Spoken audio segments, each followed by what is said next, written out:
de ce soir, ça réduit la force des réclamations dans le sang. La force des réclamations dans le sang. Je vous invite à prier maintenant. Prions ensemble pour la parole. Seigneur Jésus, que ton nom soit élevé pour cette parole que tu nous donnes, cette nourriture équilibrée, qui regorge toutes sortes de protéines spirituelles, qui regorge toutes sortes de vitamines, vitamine C, vitamine D, vitamine E, toutes sortes de vitamines, toutes sortes de magnésium spirituel. Seigneur, merci parce que tu nous alimentes ce soir pour la gloire de ton nom, au nom de Jésus-Christ de Nazareth. Quelqu'un pour dire Amen. Gloire au Seigneur, gloire au Seigneur, gloire au Seigneur. Alléluia. Alors, écoutons la parole. Prends ta Bible, cher ami, prends ta Bible, bien-aimé, béni de Dieu. Prends ta Bible et nous partons cette fois-ci dans le livre de Genèse chapitre 38. Genèse chapitre 38. Alléluia. La Bible dit quoi dans Genèse chapitre 38? En ce temps-là, Judas s'éloigna de ses frères et se retira vers un homme d'Adullam nommé Hira. Judas vit la fille d'un Cananéen nommé Shua. Il la prit pour femme et alla vers elle. Elle devint enceinte et enfanta un fils qu'elle appela Elle devint encore enceinte et enfanta un fils qu'elle appela Ona. Alléluia. Gloire au Seigneur. Nous allons nous arrêter là pour lire cette fois-ci Matthieu chapitre 8 au verset 1. Matthieu chapitre 8 verset 1. Est-ce que tu partages la vidéo? Il faut que tu la partages au moins 15 fois pour arriver à ton quota et Dieu te bénira fortement ce soir. Alors, quand Jésus descendit de la montagne, une foule nombreuse le suivit. Et voici qu'un lépreux s'approcha et se prosterna devant lui en disant « Seigneur, si tu le veux, tu peux me rendre pur. » Jésus étendit la main, le toucha en disant « Je le veux, sois pur. » Aussitôt, il fut purifié de sa lèpre. « Attention, lui dit Jésus, ne le dis à personne, mais va te faire examiner par le prêtre et apporte l'offrande prescrite par Moïse. » Alléluia. Pour comprendre les réclamations qui sont dans notre sang, il faut savoir de quoi est composé le sang. Lorsqu'on parle du sang humain, qu'est-ce qui constitue le sang humain? Vous savez, les choses naturelles ne sont rien d'autre que l'image visible des choses spirituelles. Pour comprendre le spirituel, il faut d'abord au préalable comprendre le naturel. C'est à partir du naturel qu'on peut expliquer les choses spirituelles. Alors, le sang qui coule dans tes veines et dans mes veines est composé de trois éléments très très importants. Trois éléments importants. Le premier élément, ce sont c'est le plasma. C'est le plasma. Vous savez, le plasma dans le sang humain regorge tout ce qui est protéines, tout ce qui est hormones, tout ce qui produit des vitamines dans le sang, des vitamines dans le sang. Ça, c'est le premier élément qui compose le sang humain, le plasma. Et ce premier élément occupe jusqu'à 55% de la superficie en quelque sorte ou du pourcentage du sang. Le deuxième élément, c'est les globules rouges. Les globules rouges permettent au sang, voyez, d'avoir, comme vous le savez bien, la couleur rouge, bien sûr. Et les globules rouges occupent 44% de la constitution du sang. Et en troisième partie, nous avons les globules blancs et les plaquettes. 1% et l'ensemble font les 100%. Donc, voici les trois éléments composant le sang humain. Voyez, et la Bible nous révèle dans le livre de Lévitique au chapitre 17 que l'âme vit dans le sang. L'âme est logée dans le sang. Alléluia. Or, notre âme, c'est la partie en nous qui regorge notre personnalité. C'est dans l'âme que se trouve ta personnalité. Et dans l'âme, il y a aussi 3 compartiments. Oui, 3 compartiments qui forgent la personnalité d'un être humain. Le premier compartiment, c'est le compartiment de tes pensées et de ton intelligence qui se trouve dans l'âme. Le deuxième compartiment, c'est le compartiment de tes émotions et de tes sentiments. Et le troisième compartiment est le compartiment de la volonté ou de la faculté de décider. Donc, comprenez que c'est l'âme qui constitue notre personnalité. Donc, l'âme vit dans le sang. L'âme vit dans le sang. Alléluia. Est-ce que quelqu'un écoute ce que je dis? L'âme vit dans le sang. Cela sous-entend que lorsque le sang est infecté, lorsque le sang est maudit, c'est l'âme automatiquement qui est impactée. Parce que là où tu vis, si cela est envoûté, là où tu vis, si cela fait objet d'oppression démoniaque ou d'oppression de la sorcellerie, forcément cela va impacter ta vie, cela va impacter les domaines de ta vie, cela va impacter des zones de ta vie. Donc, là où tu loges, l'atmosphère de là où tu loges détermine de l'ampleur de ta vie, détermine de la bénédiction de ta vie. Donc, quand un sang est infecté négativement, quand un sang est souillé, c'est l'âme qui est souillée. Pourquoi? Parce que, comme je le disais, l'âme vit dans le sang. Alléluia. Or, vous savez quelque chose. Vous n'êtes pas ignorants. Vous êtes des personnes bénies de Dieu, des personnes spirituelles. J'ose le croire. Alléluia. Alléluia. Écoutez, allons dans notre thème.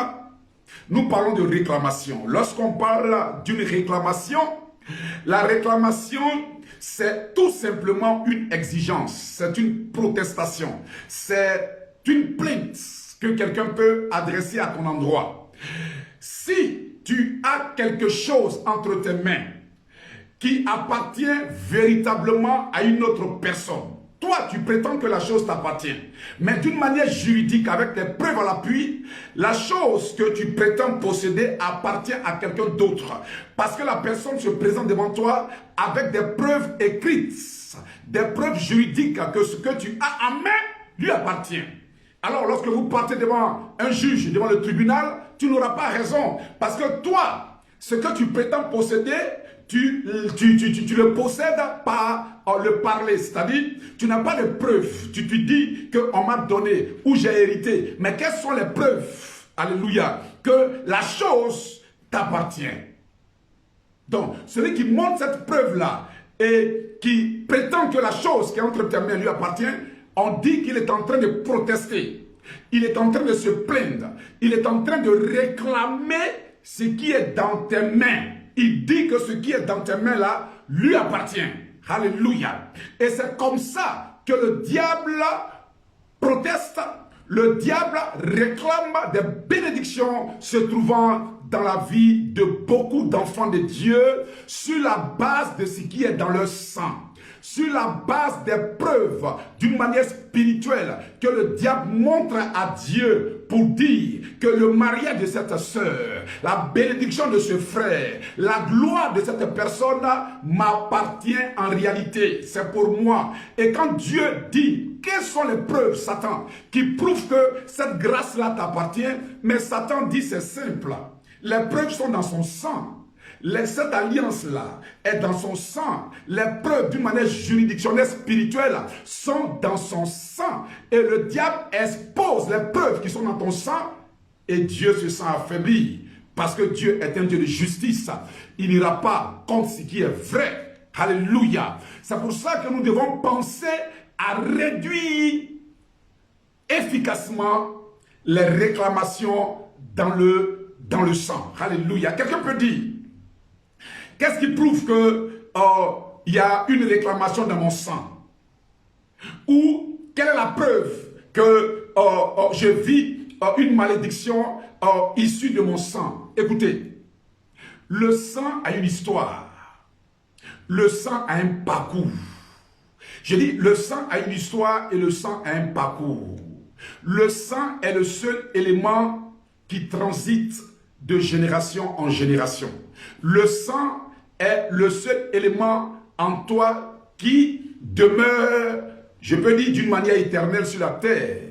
Parce que lorsque tu mets un enfant au monde, cet enfant que tu mets au monde, tu lui transmets ton sang. C'est ton sang que tu lui transmets.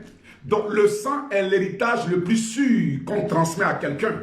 Alléluia. Donc quand tu hérites du sang de ton père, tu hérites aussi de l'histoire de ton père. Alléluia. Est-ce que quelqu'un comprend? Le sang étant un héritage, le sang a une histoire et le sang a un parcours. Le sang que tu portes aujourd'hui en toi, le sang qui coule dans tes veines, a déjà parcouru un chemin, a déjà une histoire. Et cette histoire-là est gravée comme une puce dans ton sang. Vous savez, aujourd'hui, il y a ce qu'on appelle les passeports biométriques. Ces passeports-là ont à l'intérieur une puce. À partir de la puce, on a toutes sortes d'informations sur celui qui possède le passeport. Tu n'as même pas à te présenter devant la police de la frontière. On n'a qu'à prendre ton passeport. Tu n'as pas à te présenter, c'est-à-dire, tu n'as pas à décliner ton identité. Dis, je m'appelle ceci, je m'appelle cela. Non. On prend, l'agent prend ton passeport, le policier prend ton passeport ou le gendarme prend ton passeport. Et par ton passeport, il a toute ton identité. Et il a le nom de ton père, il a le nom de ta mère, il a ta profession, il a tout ce qu'il doit savoir au travers de cette puce-là. Il y a une puce dans le sang. Et cette puce-là trace l'histoire de ce sang-là. Qui a porté ce sang-là premièrement avant toi? Cette puce-là donne l'information. Qui a été le premier à porter le sang que tu portes aujourd'hui en 2021? Qui a été le premier à porter le sang que tu portes aujourd'hui en 2021 précisément dans ce mois de juillet? Aujourd'hui nous sommes le jeudi. Qui a porté ce sang-là le premier? La puce se trouvant dans ton sang donnera toutes ces informations-là. La Bible dit que, écoutez, que quand Samuel avait, quand Anne a sévré Samuel, elle a apporté Samuel dans le temple. 1 Samuel chapitre 1 verset 22, la Bible dit que Anne a sévré Samuel. Écoutez bien, la Bible dit Anne a sévré Samuel. Et elle a déposé Samuel dans le temple pour honorer son engagement. Elle a dit à Dieu, si tu me donnes un enfant, un fils, un garçon surtout, je te le prêterai. Je te le prêterai. Et quand le temps est venu, quand elle a sévré l'enfant, elle a déposé l'enfant dans le temple. Mais on se pose la question, quel âge Samuel avait? Quand les Israélites ou les Juifs disent qu'ils sèvrent l'enfant, comprenez que dans la culture juive, lorsqu'on sèvre un enfant, ça veut dire que l'enfant a 12 ans. C'est à 12 ans qu'on sèvre l'enfant. À 12 ans. Or, dans d'autres cultures, ou dans les cultures africaines, surtout, on sèvre l'enfant à partir de 1 an ou 2 ans. Même ici en France, dans la culture européenne, on peut sévrer l'enfant quand l'enfant a 6 mois, l'enfant a 3 mois, ça dépend. Mais dans la culture juive, c'est à partir de 12 ans. Quand l'enfant a 12 ans, ça veut dire que l'enfant a été sévré. La Bible dit que c'est à l'âge de 12 ans que Marie et Joseph ont pris Jésus et ils l'ont amené à Jérusalem pour la première fois. Donc, à l'âge de 12 ans, tout ce qu'une personne fait à partir de 12 ans est enregistré dans la puce qui se trouve dans le sang. Tous tes actes à partir de 12 ans ne sont plus des actes innocents. À partir de 12 ans, tout ce que tu poses comme action est enregistré. Tout ce que tu fais est enregistré. Donc le sang que tu portes là, depuis que celui qui avait 12 ans, qui a porté le sang avant toi, les actes qu'il a posés est enregistré. Tout ce qu'il a fait est enregistré. Et ce sang-là t'a été transmis. Et comment tu peux dire que dans tout ce qui était enregistré, il n'y a que des choses positives? Non, il n'y a pas que des choses positives. Celui qui t'a prêté son sang, celui dont tu as hérité son sang, a dû faire des choses négatives. La Bible dit que Dieu punit l'iniquité des pères sur les enfants jusqu'à la 4e génération. Est-ce que tu sais ce que ton père a fait depuis quand il avait 12 ans? Est-ce que tu sais ce que ta mère a fait depuis quand elle avait 12 ans? Ton grand-père, ton arrière-grand-père, est-ce que tu sais ce qu'ils ont fait depuis l'âge de 12 ans jusqu'à ce qu'ils quittent la terre? Alléluia. Alors, le diable s'appuie sur le côté négatif dans le sang pour réclamer les bénédictions qui viennent dans ta vie, pour réclamer les grâces qui viennent dans ta vie. Tu ne peux pas dire que parce que tu es enfant de Dieu, tu es privé d'attaque. Parce que tu es enfant de Dieu, tu n'as pas besoin de délivrance. Écoutez, c'est un langage satanique et démoniaque qui a plongé beaucoup d'enfants de Dieu dans la bassesse et dans une forme de souffrance atroce. Parce que Satan s'est réjoui. Pour tous ceux qui disent qu'ils n'ont pas besoin de délivrance, Satan s'est réjoui parce que les informations qui sont dans la puce qui se trouve dans ton sang là, ces mauvaises informations là sont toujours d'actualité parce que ce sont les prières de combat, les prières d'autorité et les actions prophétiques qui peuvent effacer ces informations là. Donc si tu dis que tu n'as pas besoin de délivrance, ça veut dire que ces informations sont toujours là et Satan s'appuie sur ces informations d'une manière juridictionnelle, spirituelle pour voler les grâces qui viennent dans ta vie. L'ignorance n'est pas une excuse.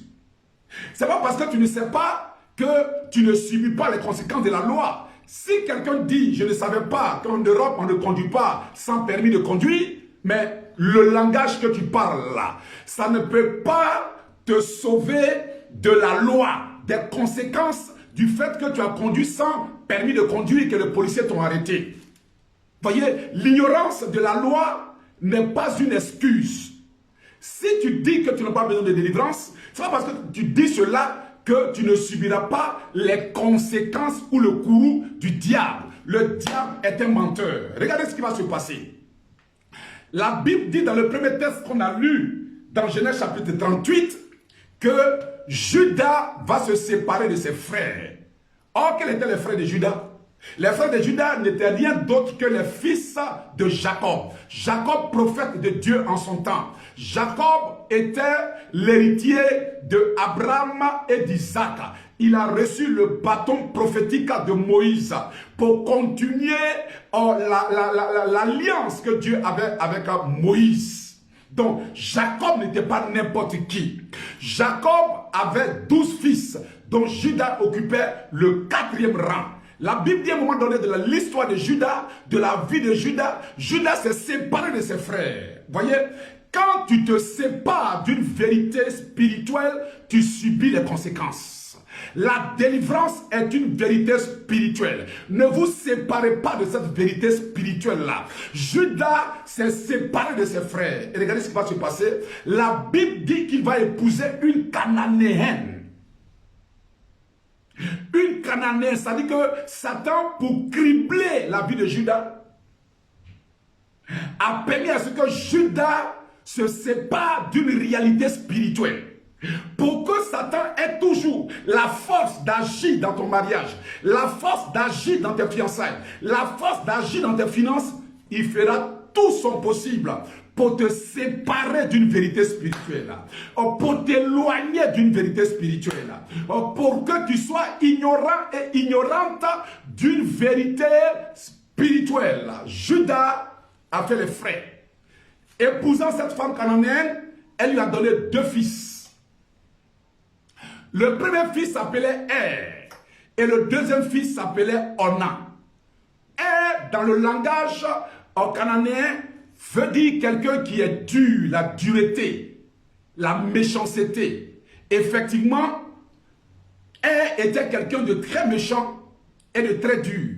La Bible dit que Dieu va le tuer. En d'autres mots, il va subir les conséquences de ses actes. Mais ce Er-là, qu'est-ce qui a fait qu'il est devenu aussi dur et aussi méchant? Mais ce sont les informations qui étaient dans son sang. Premièrement, son père, Judas, a été plongé dans un aveuglement spirituel. Donc, la malédiction de cet aveuglement spirituel lui a été transférée par le sang. Deuxième chose, c'est que sa mère était une Cananéenne. Les Cananéens ont été maudits depuis belle lurette par Noé. Donc, dans le sang de ce jeune homme appelé il y avait déjà tous les ingrédients pour faire de lui un homme maudit, pour faire de lui un homme dur, pour faire de lui un homme méchant. La Bible dit qu'il est mort dans la fleur de l'âge. Le deuxième fils de Judas, il s'appelait comment? Onan. Onan veut dire dans le langage cananéen, celui qui est rempli d'hypocrisie. Onan veut dire celui qui est rempli d'hypocrisie. Les Cananéens étaient des champions en hypocrisie. Ils faisaient semblant d'aimer les Juifs, mais en réalité, ils n'aimaient pas le peuple de Dieu. Mais ce Onan-là, de qui a-t-il hérité cette malédiction-là de l'hypocrisie? C'était de sa mère. Donc, cette malédiction était dans son sang et ça a impacté sa vie tout entière. La Bible dit qu'il était très hypocrite et lui aussi a trouvé la mort. Voyez, lorsque il y a une force qui agit contre toi à partir de ton sang, cette force-là peut te détruire. Ce n'est pas parce que Onan ou ne savaient pas ce qui était dans leur sang qu'ils ont échappé. Ils ont subi les conséquences. Et nous ne devons pas vivre dans l'ignorance. La Bible dit, tu connaîtras la vérité et la vérité t'affranchira. Alléluia. Je parle à un frère, à une soeur, il est temps de faire comme Bac. Retour en arrière et puis de réfléchir et de te dire, qu'est-ce qui est dans mon sang? Quelles sont les informations qui sont dans mon sang? Quelles sont les informations que regorge la puce qui est dans mon sang? Écoutez, je veux être très précis, très très précis. Ce n'est pas tout ce qui est dans ton sang qui est mauvais, non. Ce n'est pas tout ce qui est dans mon sang qui est mauvais. Il y a de bonnes informations. Parce que il y a des enfants qui ont hérité l'intelligence de leur papa. Il y a des enfants qui ont hérité l'intelligence de leur maman. Le bon caractère du père, le bon caractère de la mère. Donc, on n'hérite pas seulement que de mauvaises choses. Mais le plus souvent, les mauvaises choses qu'on hérite là prennent le dessus sur les bonnes choses. Ce qui est mauvais, quand ce qui est mauvais cohabite avec ce qui est bon, ce qui est mauvais finit toujours par prendre le dessus lorsqu'on est ignorant de la présence de ce qui est mauvais. Alléluia. Est-ce que quelqu'un entend ce que je suis en train de dire? Est-ce que je dois continuer? Est-ce que je dois continuer? Est-ce que je dois continuer? Si je dois continuer, dis-le-moi s'il te plaît, dis-le-moi. Est-ce que je dois continuer à t'enseigner ces réalités spirituelles que beaucoup d'entre nous ignorent, sous prétexte que je suis converti, je prie en langue, je suis un enfant de Dieu, il n'y a plus de condamnation pour ceux qui sont en Jésus-Christ. Écoutez, ceux qui sont en Jésus-Christ doivent connaître la vérité pour ne plus subir la condamnation. Quand tu connais la vérité, c'est la vérité qui t'affranchit de la condamnation qui a condamné ton père, de la condamnation qui a condamné ta mère. Tu as une histoire particulière et tu dois vivre ton histoire. Parce que le sang que tu portes là a déjà une histoire. Et le but de ce sang-là, c'est que toi, tu n'aies pas d'histoire et que tu reproduises la même histoire que celui qui a porté le sang avant toi. Mais pas question. Pourquoi est-ce que je dois vivre la même histoire que mon père? Pourquoi est-ce que je dois vivre la même histoire que ma mère? La Bible déclare que la vie d'Isaac était différente de la vie d'Abraham. La vie de Jacob était différente de la vie d'Isaac. Dieu donne un chemin à chacun d'entre nous. Dieu donne une histoire à chacun d'entre nous. Et ce soir, je prophétise que tu ne vivras pas l'histoire d'autrui. Tu vivras ton histoire au nom de Jésus-Christ de Nazareth. Reçois ma parole de la position là où tu te trouves. Reçois ma parole. Elle vient jusqu'à toi parce qu'elle t'a localisé par le GPS spirituel. Tu reçois ma parole. Si tu dis Amen et que tu l'écris, tu reçois cette parole au nom de Jésus-Christ de Nazareth. Alléluia. Alléluia. Écoutez, le sang a de l'influence, soit positif, soit négatif. Quand vous lisez Esther, à partir du chapitre 1, la Bible nous donne la généalogie de Mardochée. La Bible dit que Mardochée était le fils de Jaïr, fils de Chiméi et fils de Kis. Le Kis qui vient en dernière position là, c'est l'aïeux de Mardochée. Ce Kis-là était le père du premier roi d'Israël qu'on appelle Saül. Ça veut dire, en d'autres mots, que Mardochée est l'arrière-petit-fils de Saül. Dans le sang de Mardochée coulaient les gènes et les chromosomes de Saül, le premier roi d'Israël. Or, Saül a été maudit de par les actes qu'il a posés. Saül, à la fin de sa vie, est devenu un idolâtre, un sorcier. Et il a été maudit. Ça veut dire que tous les enfants qui sont sortis de lui, de par leur sang, avaient une malédiction sur leur vie. Saül a perdu la royauté. Saül a perdu tout ce qu'il avait. C'est pour ça que quand Mardochée a été élevé, avant lui, Esther a été élevée, le diable a commencé à réclamer l'élévation d'Esther. Le diable a commencé à réclamer pour dire que le sang que cette femme-là porte là, ce sang-là a tissé alliance avec moi. Ce sang-là m'appartient. Parce qu'en réalité, Saül appartenait au diable. Il a préféré tisser alliance avec le diable et il a rejeté l'alliance qu'il avait avec Dieu. Donc, quand son arrière-petite-fille est montée sur le trône, Satan a surgi automatiquement pour dire que le trône là, ça m'appartient. Alors, la Bible déclare que Satan va susciter Aman pour détruire le peuple d'Israël. Il a fallu que Esther ait la compréhension spirituelle.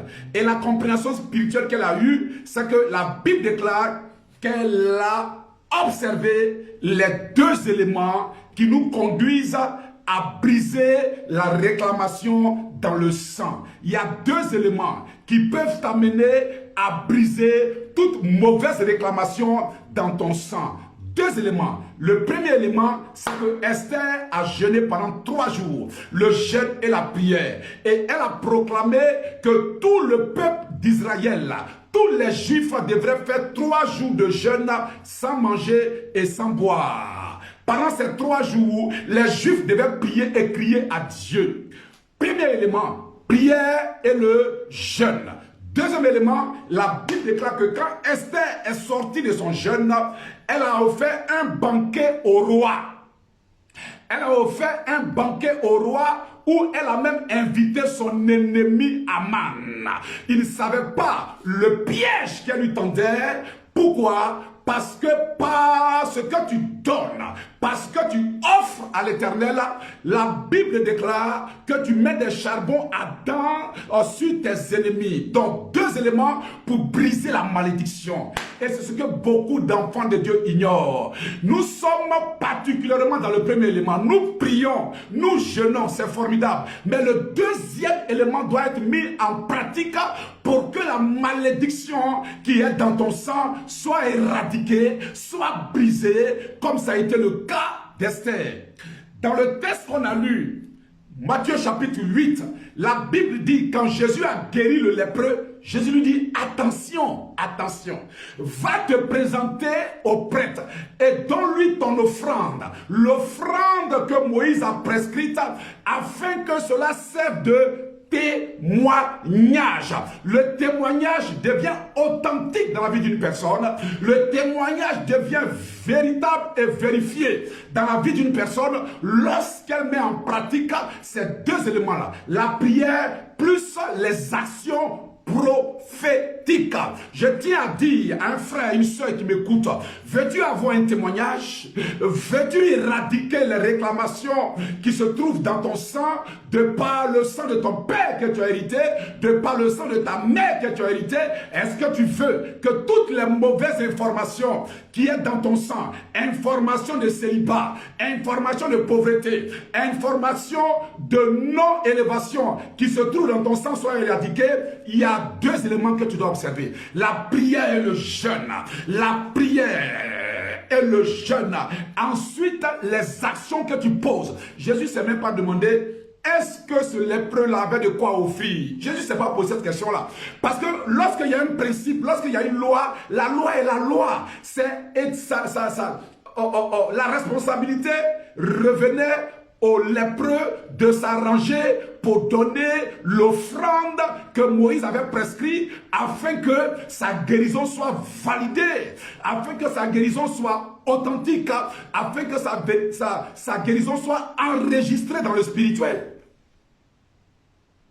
Alléluia. Beaucoup de chrétiens obtiennent des bénédictions et ils les perdent parce que la bénédiction n'est pas enregistrée. Le mariage n'est pas enregistré, tu peux perdre cela. La grâce que tu as là, si ce n'est pas enregistré, tu peux perdre cela. L'enregistrement se fait par deux actions. La prière plus ton action prophétique. Nous sommes devenus des méchants. C'est pour ça que Satan a autorité sur beaucoup de personnes. Parce qu'ils sont méchants dans le cœur. Ils ne veulent pas donner. Ils ne veulent pas poser des actions prophétiques. C'est pour ça que Satan a toujours la force. Mais je prophétise pour toi. Je déclare, à partir de ce mois de juillet, l'ennemi ne te volera pas ta bénédiction. Satan ne te prendra pas ce qui est à toi. Parce que tu as compris le message et tu as compris ce qu'il faut faire pour baliser, pour valider, pour enregistrer ta bénédiction au nom de Jésus-Christ de Nazareth. La Bible déclare, c'est celui qui entend la parole et qui l'applique. Il est semblable à celui qui bâtit sa maison sur le roc. Mais celui qui l'entend et qui n'applique pas est semblable à quelqu'un qui bâtit sa maison sur le sable. Je prophétise, je déclare que tu bâtisses ta maison spirituelle, tu bâtisses ton foyer, tu bâtisses, ta future gloire sur le roc en pratiquant la libéralité, en pratiquant la prière, en pratiquant le jeûne au nom de Jésus-Christ de Nazareth. Est-ce que quelqu'un est béni ce soir? Est-ce que quelqu'un est béni ce soir? Les réclamations peuvent être éradiquées. Oui, il n'y a rien de ce qui vient du diable qui est éternel. Non, non, non, non, non. Il n'y a rien de ce qui vient des démons qui est éternel. Tout dépend de toi. À ta résolution dépendra ton succès. Ne plaît pas pour dire que Dieu viendra me délivrer. Ne plaît pas pour dire que Dieu viendra lui-même pour me secourir. Dieu vient tous les jours pour nous secourir. La Bible déclare que Dieu parle tantôt d'une manière, tantôt d'une autre manière. Mais c'est nous qui ne prenons pas garde. Dieu parle. Dieu parle, mais nous ne prenons pas garde. Dieu, sinon, il parle. Alléluia. Et ce soir, Dieu te parle. Il te donne le remède. Il te donne le médicament spirituel. Il te donne l'orientation, la direction. Pour que les réclamations qui sont dans ton sang soient éradiquées et brisées. Lorsque toi-même tu as prié, tu as jeûné, tu as prié. Maintenant tu prends ton action prophétique. Et tu arrives devant quelqu'un qui a une autorité sur toi. Quelqu'un qui peut s'associer avec toi dans la prière. Et ce quelqu'un-là, ce n'est pas n'importe qui. C'est quelqu'un qui a une autorité sur toi. Quelqu'un dont tu honores le ministère, tu crois au ministère. Quelqu'un dont tu penses que celui-là est de Dieu. Et quand tu viens avec ton action prophétique, Jésus a dit au malade qu'il a guéri, au lépreux qu'il a guéri, va te présenter au prêtre. Vous pensez que si ce prêtre-là était un mystique, si ce prêtre-là était un démoniaque, Jésus allait recommander ce monsieur-là, ce prêtre? Mais non. Si ce prêtre-là n'avait pas de valeur, croyez-vous que Jésus allait recommander quelqu'un qui lui venait de guérir à ce prêtre? Mais non. Jésus est Dieu. Il fait sa part. Mais ceux qu'il établit là, on leur part à faire. Si tu ne donnes pas la possibilité à ton pasteur de faire sa part, comment est-ce que la malédiction dans ton sang sera éradiquée? Toi, tu dis Jésus, Jésus, Jésus. Jésus te dit, oui, je vais te bénir, mais je te bénirai, je te délivrerai, je te leverai au travers de celui que j'ai établi sur toi. Il dit, va te présenter au prêtre. Le prêtre, c'est le sacrificateur, c'est l'homme public, c'est le pasteur du temple. Va te présenter au pasteur et offre ton offrande. Cela fera office de témoignage que moi, Dieu, j'agis dans ta vie. Alléluia, alléluia.